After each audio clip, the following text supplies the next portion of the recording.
Supreme court ने केंद्र सरकार से सवाल पूछा कि क्या आज़ादी के 75 साल बाद भी राजद्रोह के कानून की आवश्यकता है।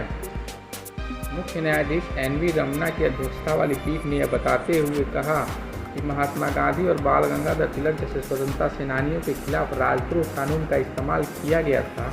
पूछा कि इसे रद्द क्यों नहीं किया जा सकता है। चीफ जस्टिस NV रमन्ना ने अटॉर्नी जनरल के वेणुगोपाल से पूछा, आपकी सरकार ने कई पुराने कानूनों को निरस्त कर दिया।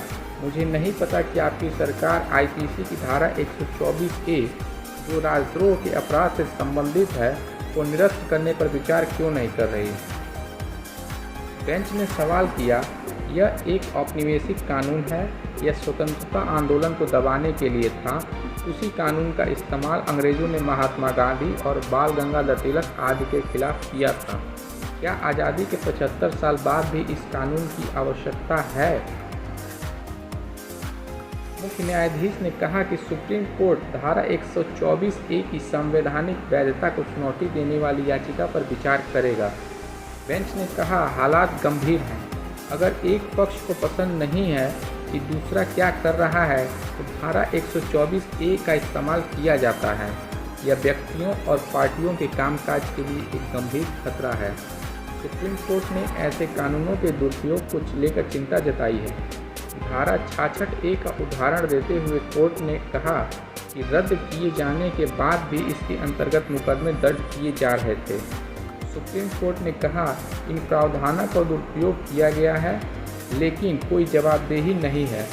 हमारी चिंता कानून के दुरुपयोग और जवाबदेही की कमी को लेकर है। यह हमारी आज़ादी के 75 साल बाद भी कानून की किताब में क्यों है। केंद्र सरकार की ओर से अटॉर्नी जनरल ने बेंच से कहा कि धारा 124A को खत्म करने की ज़रूरत नहीं है और केवल दिशा निर्देश निर्धारित किए जाने चाहिए ताकि ये धारा अपने कानूनी उद्देश्य को पूरा कर सके।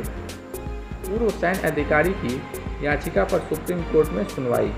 शीर्ष अदालत ने अटॉर्नी जनरल से कहा कि धारा 124A के तहत अपराध सिद्ध होने की दर बहुत कम है।